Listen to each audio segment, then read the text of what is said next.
નમસ્કાર રામ રામ મિત્રો, તમે પતિ પત્ની અને વહુના કિસ્સા તો સાંભળ્યા હશે, પરંતુ અત્યારે જે કિસ્સો બન્યો છે, કિસ્સો એ તમારા હૃદયને હચમચાવી દેવો છે.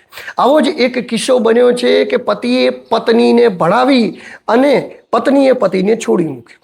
પતિએ પત્ની માટે કરીને પોતાની પુશ્તાની ખાનદાની જમીન વેચી મારીને પણ પત્નીને ભણાવી, તેમ છતાં પણ પત્નીએ એ પતિને છોડી દીધો. મિત્રો, આમ તો આવી ઘણી બધી ઘટનાઓ બનતી હોય છે કે પતિ પત્નીના તલાક થયા, આ થયું તે થયું, એટલે ઘણી બધી ઘટનાઓ આવી ઘટતી હોય છે. પરંતુ ઘણી ઘટનાઓ એવી ઘટે છે કે જે હૃદયને દ્રવી ઉઠે. આમ તો આ ઘટનાની અત્યારે સંપૂર્ણ એટલે કે આખા દેશની અંદર ચર્ચા થઈ રહી છે. આ ઘટના ઘટી છે બિહાર રાજ્યના વૈશાલી જિલ્લાની અંદર. આ ઘટના ઘટી છે. ઘટનાની ચર્ચા આટલી જોરોશોરથી ન ચાલતી હોત, પરંતુ જોરોશોરથી એટલે ચાલી રહી છે કે આ બંને પતિ પત્નીના જે સંબંધ છે, અમને એક બાળક પણ છે અને જે બાળક પણ 10 વર્ષનું છે. આ સંપૂર્ણ ઘટનાની ચર્ચા એ અત્યારે સોશિયલ મીડિયા માટે એટલા માટે પણ થઈ રહી છે અને લોકો ટ્રોલ કરીને કહી રહ્યા છે કે બેટીને ભણાવજો પરંતુ પત્નીને ન ભણાવતા. આવા તાના જ્યારે એક પત્ની ઉપર લાગી રહ્યા હોય ત્યારે આપણે વાતચીત કરવાના છીએ ઊંડાણપૂર્વક કે સમગ્ર ઘટના એ શું છે અને શું હતી સમગ્ર સ્ટોરી. તો વાતચીત કરીએ તો વૈશાલી જિલ્લાની અંદર રહેતા અમન કુમાર અને એમની પત્ની ગુંજન, બંનેના લગ્ન એ 2013ની અંદર થયા. એટલે કે અત્યારે 13 વર્ષનું લગ્ન જીવન એમનું પૂર્ણ થયું. આ 13 વર્ષના લગ્ન જીવનની અંદર એમને એક 10 વર્ષનો પુત્ર પણ છે અને સાથે સાથે બંનેની ઉંમરમાં ડિફરન્ટ 12 વર્ષનો છે. એટલે કે અમન કુમાર એ ગુંજનથી 12 વર્ષ મોટા. બંનેના લગ્ન પોતપોતાની મરજીથી થયા હતા, એટલે કે પરિવારની મરજીથી થયા હતા. લગ્ન થયા એ સમયગાળાની અંદર જ્યારે ગુંજન એ પોતાનું ઘર છોડીને અમન કુમારના ઘરે રહેવા આવી ત્યારે એમને અમન કુમારને વાતચીત કરી કે મારે આગળ ભણવું છે. અમન કુમાર પણ મેટ્રિક પાસ હતા, ગુંજન પણ મેટ્રિક પાસ હતી અને આગળ ભણવાની જ્યારે વાતચીત કરી ત્યારે કોઈ પણ રીતે અમન કુમારને એમ થયું કે એજ્યુકેશનની વાત છે, ભણવાની વાત છે, તો એવો પરિવાર સાથે ઝઘડી અને એને ભણાવવાની અંદર સપોર્ટ કર્યો. એને ભણાવવા માટે સપોર્ટ કર્યો એટલે એનો ક્લાસીસ ચાલુ કરાવવામાં આવ્યા. એના ક્લાસીસ ચાલુ કરી એને જવું આબુ, રોજ ઘરનું કામકાજ હોય, બીજું કામ હોય, બધાની જ અંદર અમન કુમાર એ મદદ કરતા થયા અને પોતાની પત્ની ગુંજનને ભણાવવા લાગ્યા. જ્યારે ગુંજન ભણતી હતી એવા સમયગાળાની અંદર એની સાથે ભણતા એક મિત્રના કોન્ટેક્ટમાં આવી, જેઓ પણ શિક્ષક ની પરીક્ષા માટેની તૈયારી કરી રહ્યા હતા. બંને જણા એકબીજાને મટીરિયલ શેર કરતા, બંને એકબીજાને ભણવાની અંદર હેલ્પ કરતા અને આ સમયગાળાની અંદર એમને એક પુત્ર પણ થયો અને પુત્ર પણ હવે ધીરે ધીરે મોટો થઈ રહ્યો હતો.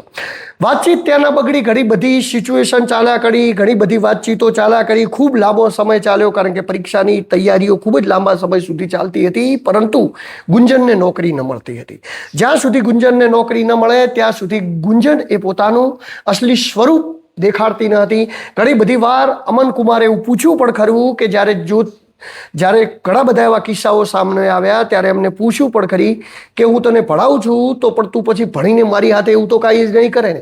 ત્યારે ગુંજન એવું કહેતી કે બધી પત્નીઓ એક જેવી ના હોય, બધી સ્ત્રીઓ એવી ના હોય જેવી તમે વિચારો છો. પરંતુ મિત્રો, સવાલ ઘણા બધા ત્યારે ઉઠ્યા જ્યારે આ સમગ્ર ઘટના એ લોકોની સામે આવી. આમ તો આ ઘટના એ લોકોની સામે આવી ન હોત, પરંતુ આ લોકોની સામે એટલા માટે આવી કે ગુંજને ખુદ એવો આરોપ મૂક્યો હતો કે મારો પતિ એ મને મેન્ટલી ટોર્ચરમેન્ટ કરે છે, હેરેસમેન્ટ કરે છે ને હેરાન પરેશાન કરે છે, એટલે મારે તલાક જોઈએ છે. જ્યારે આ સમગ્ર મામલો પોલીસ થાણાની અંદર પહોંચ્યો, જ્યારે આની તહકીકાત કરવામાં આવી, જ્યારે આની તપાસ કરવામાં આવી ત્યારે પતિ અમન કુમારે જે વાતચીત કરી એ ખૂબ ચોંકાવનારી હતી. એમણે વાતચીત કરતા પોતાના ઇન્ટરવ્યૂની અંદર કહ્યું અને જે કહ્યું એ ખૂબ ચોંકાવનારું હતું. એવું કહ્યું કે મારી પત્ની જ્યારે અહીંયા આવી હતી ત્યારે ભણવાનું કહેતું હતી, ભણવા માટે કરી મેં એને ભણાવી, એના ક્લાસીસની ફીઓ ભરી, એને ભણવા માટે આગળ વધવું હતું તો મેં મારી પુશ્તાની જમીન પણ વેચી મારી ને જમીન પણ વેચીને ભણાવી અને આટલું બધું જ ઇન્વેસ્ટ એના પાછળ કર્યું અને જ્યારે ફળ આપવાનો વારો આવ્યો ત્યારે એ મને મૂકીને જતી રહી. જ્યારે આ મામલે પત્ની ગુંજનને પૂછવામાં આવ્યું ત્યારે એને કહ્યું કે મારા ઉપર મારપીટ કરતા, મને હેરાન કરતો, પરેશાન કરતો, એટલા માટે મારે આની સાથે રહેવું નથી. પરંતુ આ બધી જ હકીકતો ત્યારે ખુલ્લીને આવી જ્યારે બંનેનું બાળક હતું એ બાળકને પૂછવામાં આવ્યું. જ્યારે એક મીડિયાકર્મી બંને બાળકને પૂછી રહ્યા હતા ત્યાં બંને બાળક જે કહી રહ્યું હતું એ હું તમને કહેવા જઈ રહ્યો છું. બાળક એવું કહી રહ્યું હતું કે જ્યારે મારા પિતાશ્રી ઘરે ના હોય ત્યારે મારા મમ્મીના એક ફ્રેન્ડ ઘરે આવતા, જેમને મમ્મી મને મામા કહેવાનું કહેતા હતા અને એની સાથે ઘણા બધા દિવસો અને રાતો એ જગ્યાએ રહેતા. જ્યારે વાતચીત મીડિયાના માધ્યમથી સમગ્ર લોકોની સામે આવી ત્યારે પત્ની ગુંજનની પોલ એ દુનિયાની સામે ખુલી ગઈ અને બાળકની ઉપર શું પ્રભાવ પડ્યો છે, શું માનસિક અસરો પડી છે, એ પણ આ દુનિયાની અંદર બધા જ લોકોની સામે આવી ગઈ. વાતચીત ત્યાં જઈને પણ ન ઊભી રહી. વાતચીત એવી થઈ કે ભાઈ કોઈ પતિ હોય જે પત્નીને ભણાવી શકે, પોતાની જમીન વેચી મારે અને આ બધું કરે ને જ્યારે એને નોકરી લાગી ત્યારે પતિને છોડી દે. શું એની જગ્યાએ કોઈ પુરુષ હોય જેને કોઈ સ્ત્રીએ આ રીતે ભણાવ્યો હોય કે આ રીતે કરી શકે તો એ આવું કરી શકે? ઘણા બધા સવાલો ઉઠ્યા, પરંતુ આપણે એવું નથી કહી રહ્યા કે દરેક સ્ત્રી આવી હોય કે દરેક પત્ની આ રીતની હોય, પરંતુ જે વાતચીત થઈ રહી છે સોશિયલ મીડિયા ઉપર, જે લોકો કહી રહ્યા છે એ હદ સુધીના પણ સવાલો ઉઠાવી રહ્યા છે કે પુરુષ જ્યારે પણ કોઈ પણ જગ્યાએ પૈસા કમાય છે ત્યારે પરિવારનું પૂરું કરવાનું વિચારે છે, અને જ્યારે સ્ત્રી પૈસા કમાતી થાય છે ત્યારે એ પોતાનું એટલે કે પોતાનું પર્સનલ વિચારે. આ બધા જ મેટરની વચ્ચે એ બાળકનું જીવન અત્યારે જોખમમાં છે, જે 10 વર્ષનું બાળક છે. આજે ગુંજન કહી રહી છે કે હું ત્યાંથી છોડી અને બીજી જગ્યાએ જઈશ તો મારા બાળકને લઈને જઈશ. એના પિતાશ્રી કહી રહ્યા છે એટલે કે અમન કુમાર કે બાળકને કોઈ પણ ભોગે હું ગુંજનની સાથે નહીં જવા દઉં. ને આ બંનેની વચ્ચે વાતચીત કરીએ તો બાળક કહી રહ્યું છે કે હું મારી મમ્મીના સાથે નહીં જઉં, મારા પપ્પાની સાથે રહીશ, કારણ કે મમ્મી મને મારતી હતી. કેમ મારતી હતી? જ્યારે બાળકને પૂછવામાં આવ્યું ત્યારે એ કહે છે કે ઘરે એક અંકલ આવતા હતા ને અંકલનું મારા પપ્પાને નહીં કહેવાનું એના માટે કરીને મારતી હતી. આમ તો બાળકે વાતચીત જ ન કરી હતી, પરંતુ નહીં કે પાપ જ્યારે કરેલું હોય ત્યારે છાપરે ચડીને પોકારે.